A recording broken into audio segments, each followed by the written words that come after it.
ZNS Total Sports is brought to you by Fourth Terrace Diagnostic Center.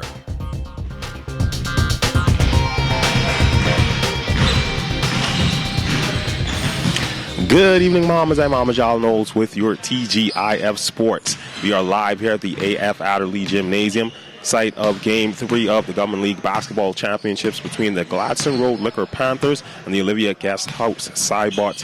Now on Wednesday, the Cybots would tie the series up at one game apiece with a 91-84 win. Before we get to more on tonight's game yesterday, donations continue to pour in from the Global Sporting Arena as the Washington Redskins making a donation to Hurricane Dorian Relief Drive with their Hurricane Dorian Relief Drive, thanks in large part to a Bahamian on the team with some strong roots. As donations continue to pour in from teams and athletes in the Global Sporting Arena, an NFL organization with strong ties to the Bahamas doing their part, the Washington Redskins yesterday donating over 5,000 pounds of supplies at the Odyssey Airport to assist with Hurricane Dorian relief efforts. The Skins host an annual football camp in the capital, so when the call for help was made, they answered. The Redskins have an intimate relationship with the Bahamas. We're down here quite a bit on family vacations and stuff like that. And Mr. Snyder saw the need to come down here, just like the last hurricane.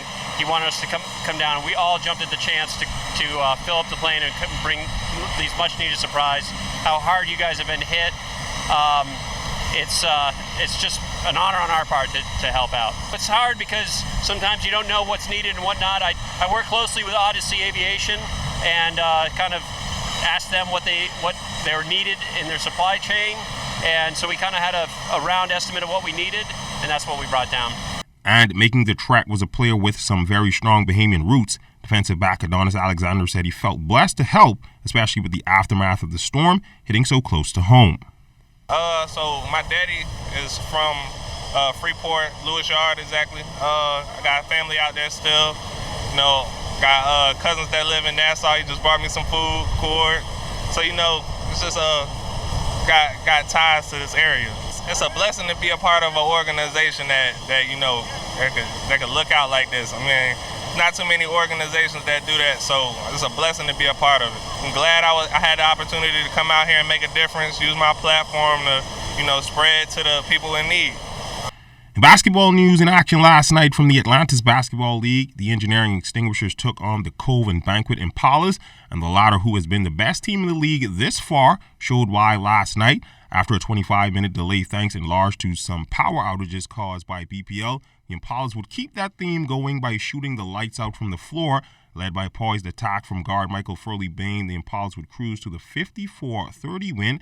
Bain and Livingston Munnings would lead the way with 15 and 14 points, respectively. What worked well for us is our collective team defense. I think we played one of our better games defensively tonight. We did pretty well on the boards too, because those guys they have some good rebounders, but I think we control the boards. On offense, passing and playing with each other, I think we played as a unit tonight. I think it was a good win. Sometimes you look at the chemistry you got, and it comes together, and sometimes the chemistry crumbles. It's one of those times when the chemistry didn't really fall into effect the way we wanted to, and most of the guys just gave up, but it's all good. We went far. We came to the final four teams. We gave it our best effort, most of us, and it ended up in a loss, but I have to give my hats off to the next team because they were a good team also, a stronger team. They were the best team in the league this year. It's a combined team of two championship teams who came together to make one team. So it was a strong team and a good effort, and we appreciate the fact of getting this far. The UB Mingo soccer team left today for Daytona Beach, Florida to open its international season. The team is expected to play Daytona State College on Saturday and then ASA Miami on Sunday. The relatively new side is expected to have some spectacular play, especially in the midfield. The team was supposed to start its international campaign last week in South Florida, but Hurricane Dorian unfortunately put a stop to that. The team expects to practice in Daytona tonight before the match tomorrow. Dion Gadet and Harvey Mullings are coaching the squad. Well, much has been made about the relationship between Sports Minister the Honorable Lanisha Rolle with various local sporting federations, but Rolle is setting the record straight, notably with the B3As and her ministry's role in funding national team travel. The B3As is one of those organizations that consistently ask for funding. We appreciate that, and the ministry, I am aware, on almost every occasion, more than at almost any other sporting federation, the ministry assists the B3As, but it is assists. The ministry does not have the funds for that organization or any organization to fully fund its events or its travels or its total budgetary expenses. In the past, I've learned from former ministers, former presidents of the B3As, they've indicated that source of funding are from multiple entities, agencies, avenues, and that's how it has to work together. And that is what we encourage all of the federations to do, because if the burden is simply on the ministry, we won't be able to do anything else. Rolle also shooting down reports that her ministry refused to support athletes and officials' travels to the IAAF World Championships later this month. They take a large portion of the subvention. They take a large portion of grants.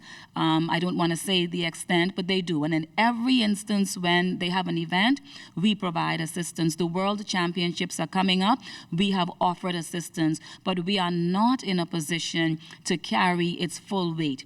And these things, the last World Championships was 2017. So the B3As, working along with the Bahamas Olympic Committee, they all would have had the opportunity and the time to try to garner the necessary resources needed and then say, ministry, we have this amount, can you assist us with that amount? But certainly just sending in, if that is the case, your entire budget and saying the ministry is responsible, the ministry is unable to do it.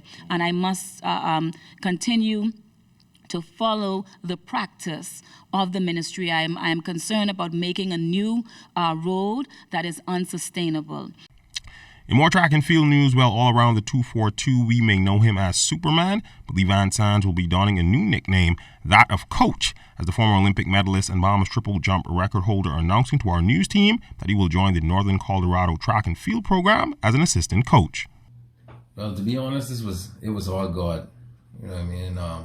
I've been private coaching for a few years now, and I think I've had great success. I did a pretty good job of keeping my fans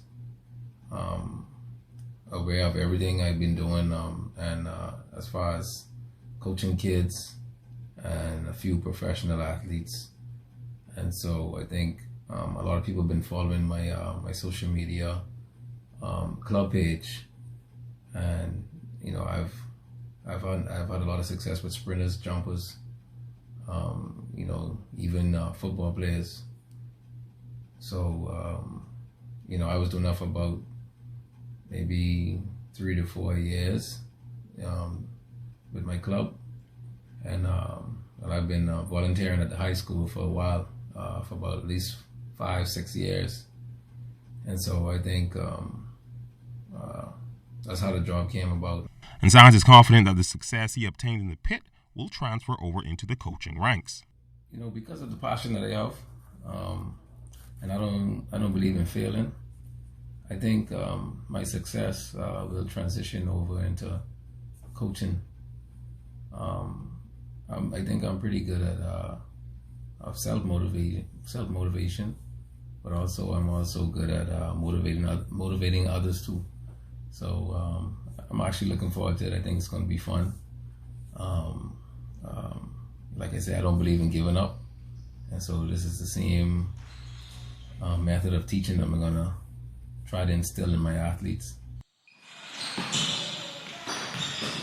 Well, for all you hoop fans out there, you definitely want to make your way out to the AF Adderley Gymnasium, as tip-off is slated for 8 p.m., which is in a matter of minutes. Now, the series has been hotly contested so far with physical games on both sides in both game 1 and 2. So if you're a fan of basketball, you definitely want to come on down. And that's been your look at sports on this Friday. Quick check on weather is up next. ZNS Total Sports is brought to you by Fourth Terrace Diagnostic Center.